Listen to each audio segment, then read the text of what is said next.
Dobro bi bilo, da bi se ljudje začeli zavedati, da pač plastika je vedno večni problem na Zemlji. Je problem zaradi tega, ker porabi ful cajta, da se razgradi. In pač pol, ko se razgradi v zelo male delce. Za nas je ful škodljivo zdravju.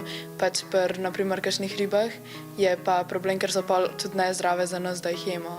Porabo plastike bi lahko zmanjšali s tem, da pijemo vodo iz pipe, na izlete ter v šolo nosimo steklenico s seboj. Za to eno plastenko, da se naredi, porabimo tako 30 litrov vode. Da v trgovinah uporabljamo iste vrečke ali pa zamenjamo z papirnato vrečko, ki je razgradljiva.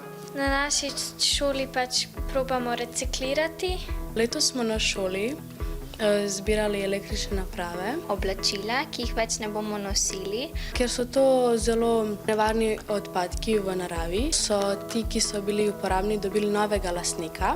Tisti, ki pa niso bili uporabni, so šli v predelavo. S tem pomagamo okolju tako, da manj trošimo. Sem imam bolj second hand stil, pa tudi, ko jaz zdaj že rastem, dajem svoje oblačila svoji sestrični.